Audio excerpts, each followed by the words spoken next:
Oui.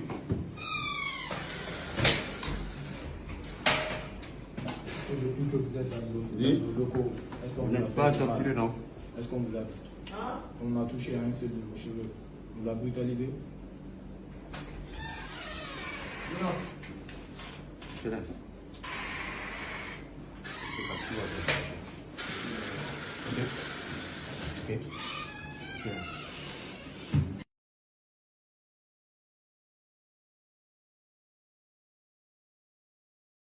Speech, they explained that there were too many deaths and that it's time to sit down, perhaps rewrite a constitution adapted to the circumstances of Guinea, talking about the situation in hospitals and at schools.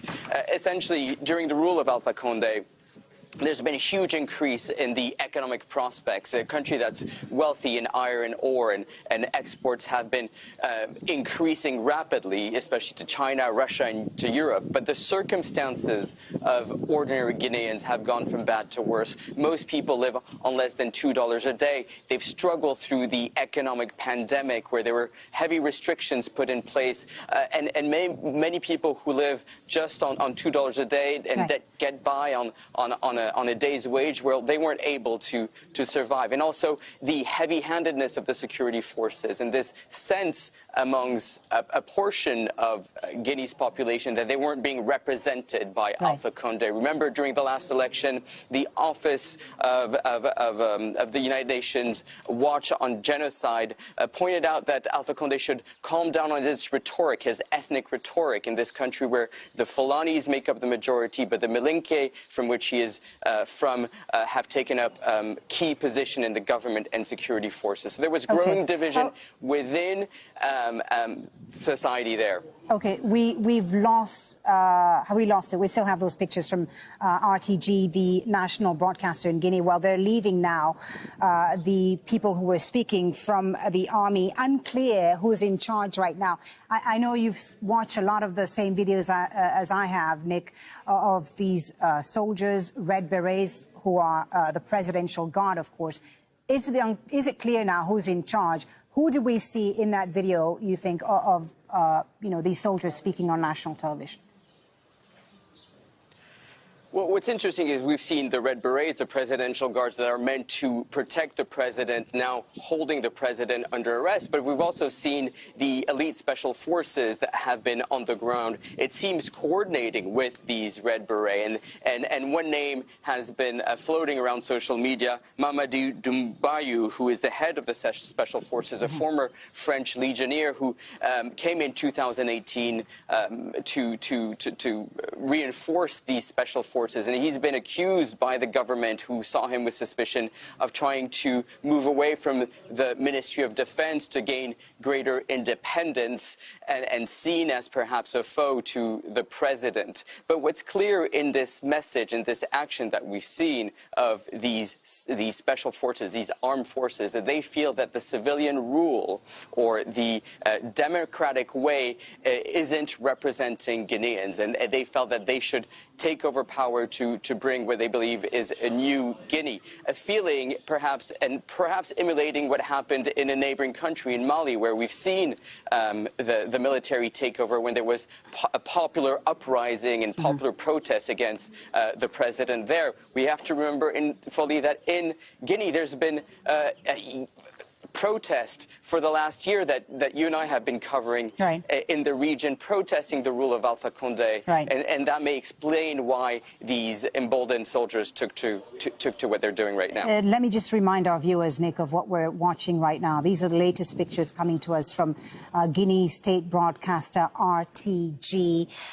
It is now past 5 p.m. in Guinea, 5:12 p.m. It's GMT time. No, actually 5:12 p.m. here in Doha, so that's 14:12 p.m. GMT in Guinea, and soldiers have appeared on national television addressing Guineans and saying that now is the time for Guinea to unite and create a new constitution that would address the country's problems. As Nick Hack said there, this increasingly looks like a coup d'etat against President Alpha Condé. And this coup reportedly has been led by Lieutenant Colonel Doumbouya,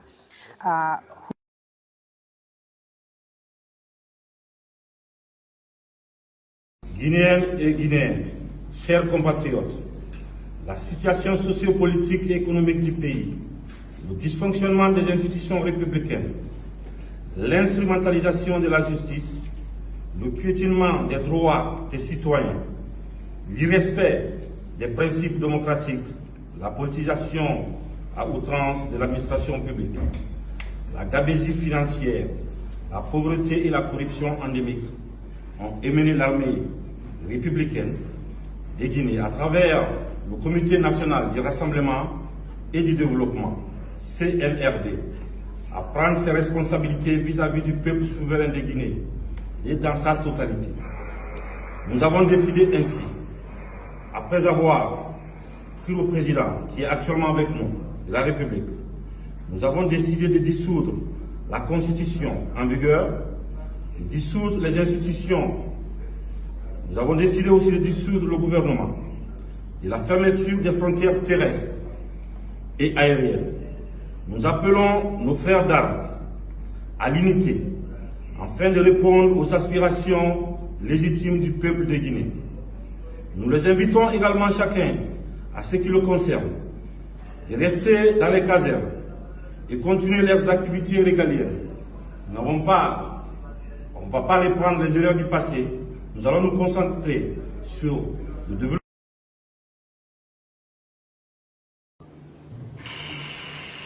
Vous m'expliquez? Oui. Est-ce que depuis que vous êtes dans Oui. nos locaux, est-ce qu'on Vous vous a n'êtes pas fait du mal? torturé, non? Est-ce qu'on vous a... On a touché à un seul de vos cheveux. On vous a brutalisé?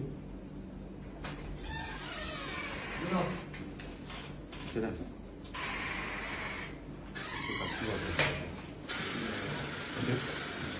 Okay.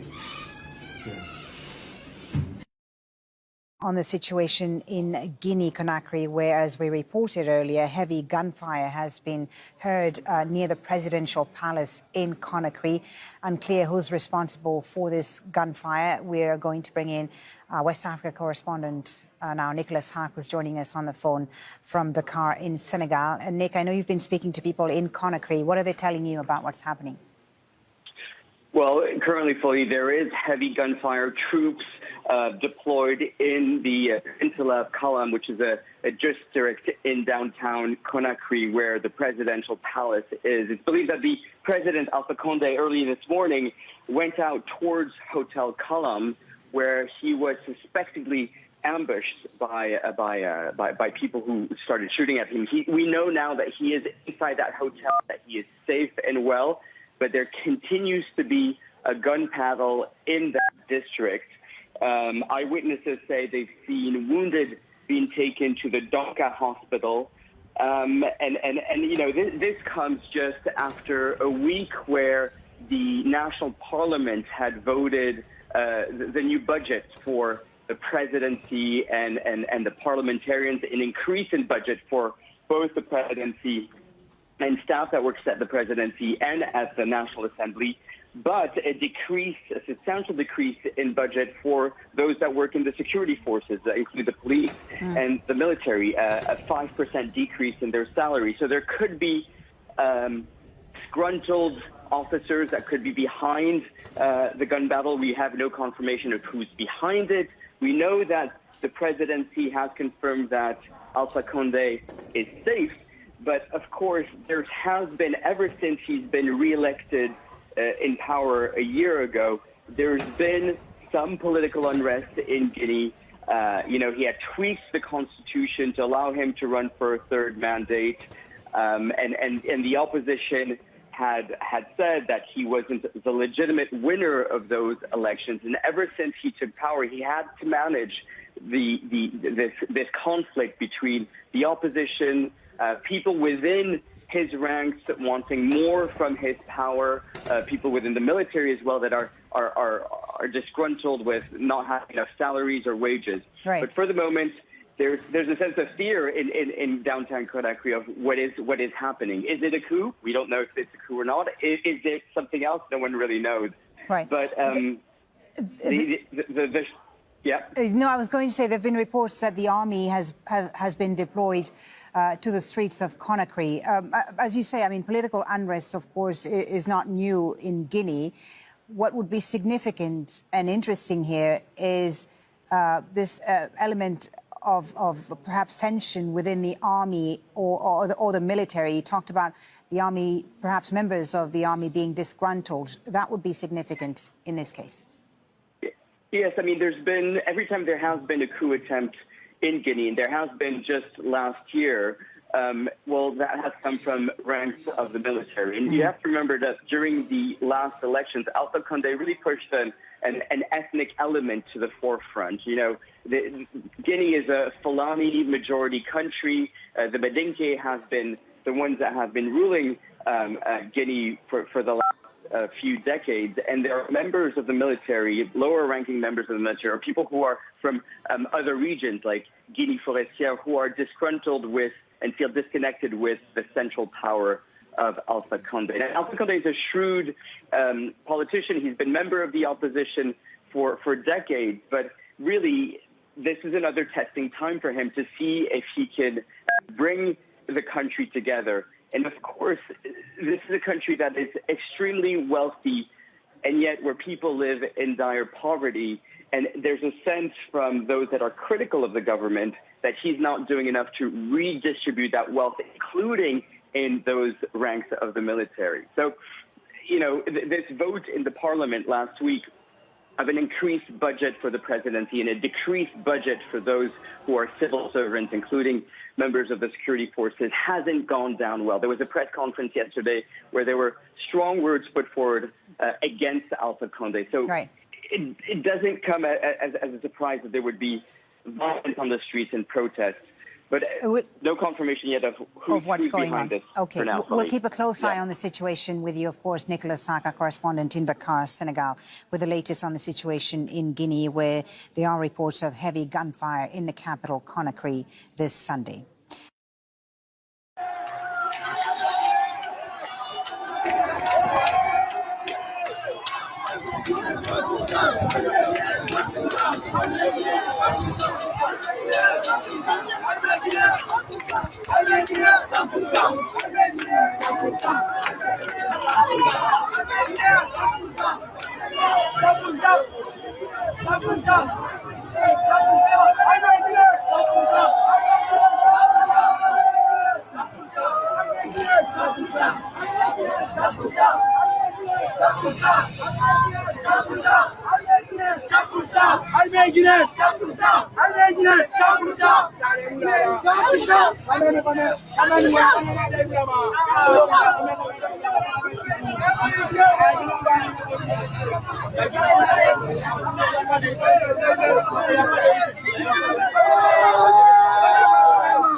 Libérez la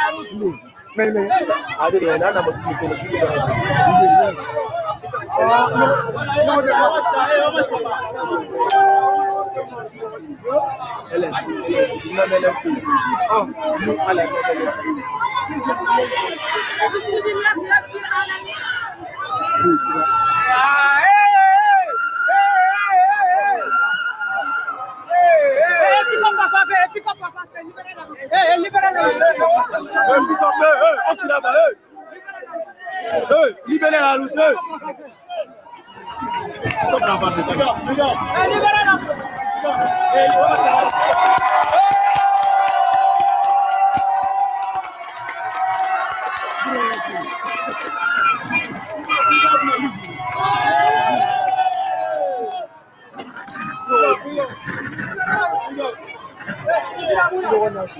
Il n'y a pas de route.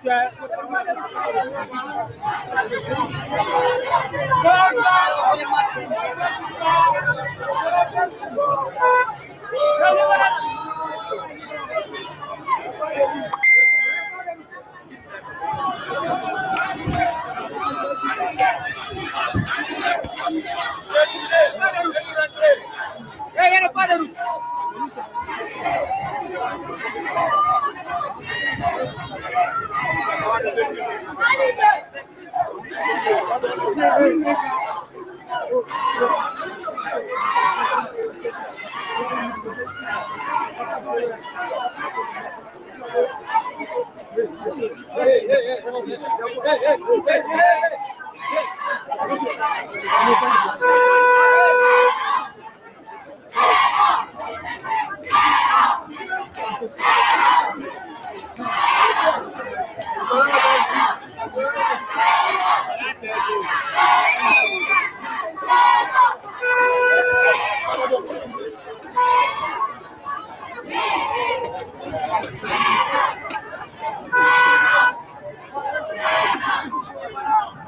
Allô? Ah, des vidéos qui disent, en tout cas, nous ça après, il y a des vidéos sur la page de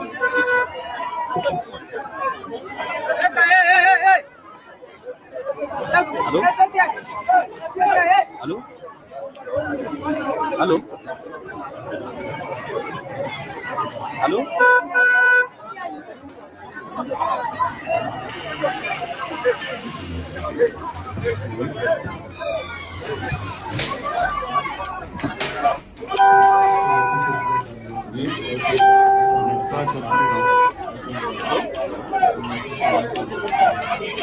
Ini di sisi la page du site, c'est notre directeur qui est au Canada. Ana eu de vidéo.